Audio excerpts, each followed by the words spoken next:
رسول ماننا ضروری ہے، اسی طرح خاتم النبیین ماننا بھی ضروری ہے۔ حضور علیہ السلام ایک مجلس کے اندر بیٹھے تھے، ایک بدنہ کوہ کا شکار کر کے لے گیا، اس نے حضور کے سامنے اس کوہ کی رسی کو کھول دیا۔ کوہ مری ہوئی ہے، مرا ہوا انسان نہیں بولتا تو کوہ کیا بولتی؟ تو بدو کہنے لگا، جو شکار کر کے لے کے آیا تھا، وہ کہنے لگا اگر یہ کوہ اقرار کر دے، آپ کی نبوت کی گواہی دے دے تو میں آپ پر ایمان لے کے کلمہ پڑھ کے مسلمان ہو گیا۔ تو حضور نے کوہ کو آواز دی، یا زب، یا زب کا عربی کے اندر زب کہتے ہیں کوہ۔ تو حضور نے فرمایا یا زب، کوہ نے پہلے آنکھیں کھولی، پھر نعرہ لگایا کہ میرے باغ جاگ اٹھے کہ محمد عربی صلی اللہ علیہ وسلم نے مجھے آواز دی۔ تو وہ سے حضور نے پوچھا تیرا رب کون ہے؟ تو وہ کہنے لگی میرا رب وہ ہے جس کی سلطنت آسمانوں کے اندر بھی ہے، جس کی بادشاہی زمینوں پر بھی ہے۔ تو حضور نے پوچھا من آنا، میں کون ہوں؟ تو وہ کہنے لگی آپ اللہ کے نبی ہیں اور آپ آخری پیغمبر ہیں۔ کو نے بھی جس طرح رسول ہونے کی گواہی دی، اسی طرح آخری نبی خاتم النبیین ہونے کی بھی گواہی دی۔ تو وہ نے اگلا جملہ بھی کہا، جو آپ کی مانے وہ کامیاب، جو آپ کی نہ مانے وہ ہمیشہ کے لیے ناکام ہو۔ تو عقیدہ ختم نبوت یہ بہت ضروری ہے، جس طرح حضور علیہ السلام کی رسالت پر ایمان لانا ضروری ہے، اسی طرح حضور علیہ السلام کو آخری نبی ماننا بھی ضروری ہے۔ حضور نے فرمایا نبی آتے رہے، حضرت آدم علیہ السلام آئے، انہوں نے اللہ تعالیٰ کا تعارف کروایا، اپنا کام مکمل کیا، چلے گئے۔ حضرت عیسیٰ علیہ السلام آئے، انہوں نے اپنا کام مکمل کیا، چلے گئے۔ نوح علیہ السلام آئے، لیکن حضور نے فرمایا ایک محل وہ مکمل تیار ہو گیا، میں آخری اینٹ ہوں۔ ایک محل کے اندر صرف آخری اینٹ باقی ہے، یعنی وہ اس آخری اینٹ کے ساتھ وہ محل مکمل ہو جائے گا۔ اللہ نے مجھے وہ آخری اینٹ بنا کے بھیجا، میں نے اس محل کو مکمل کر دیا، کامل کر دیا۔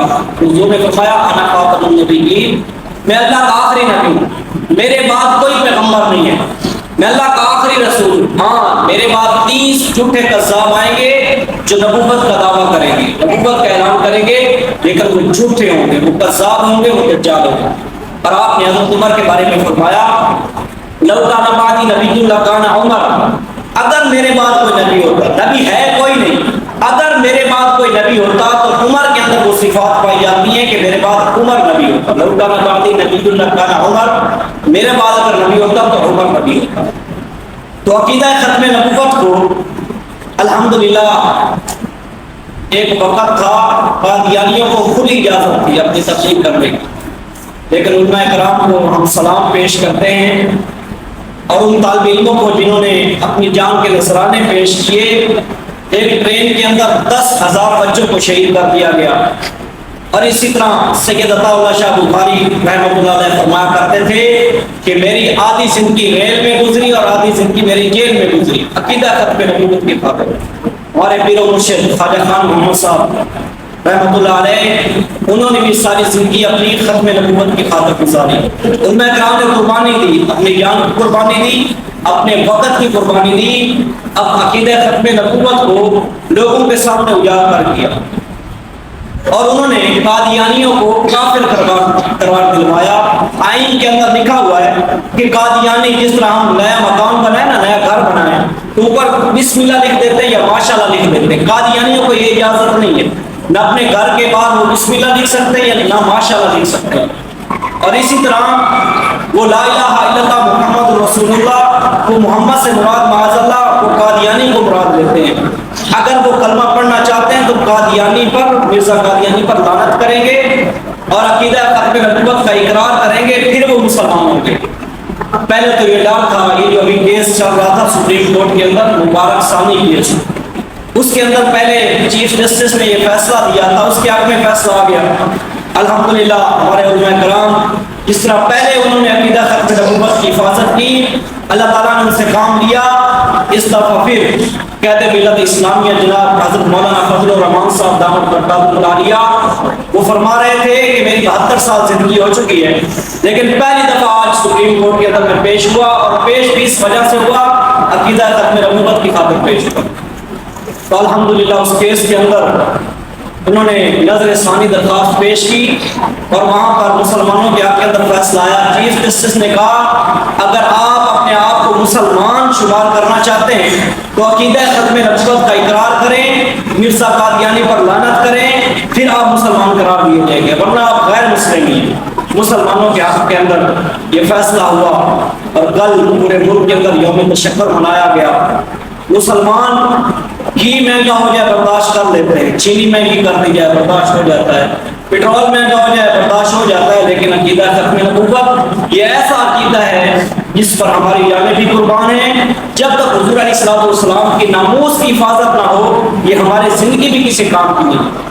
آپ یہ حساب لگا لیں حضور علیہ السلام نے ساری زندگی کے اندر آپ کتنے غزوات کے اندر شریک ہوئے، کتنے صحابہ کے آپ نے لشکر روانہ کیے، لیکن حضور کے دور کے اندر صرف 259 مسلمان شہید ہوئے۔ اتنا بڑا انقلاب آیا، لوگوں کی زندگیاں بدل گئی، ایسے لوگوں کو دل بدل گئے کہ خود نہ تھے جو راہ پر اوروں کے ہادی بن گئے۔ وہ کیا نظر تھی جس نے مردوں کو مسیحا کر دیا، ایسے لوگوں کے دل بدل گئے، صرف 259 مسلمان شہید ہوئے۔ لیکن جو جنگ مسلمہ کذاب کے خلاف لڑی گئی، ایک جنگ کے اندر 1200 صحابہ کرام شہید ہو گئے، جن کے اندر بدری صحابہ کرام بھی تھے۔ ایک جنگ کے اندر 1200 صحابہ، ادھر پوری جتنی بھی جنگیں لڑی گئی تقریباً حضور نے 27 غزوات کے اندر خود حضور نے شرکت کی ہے۔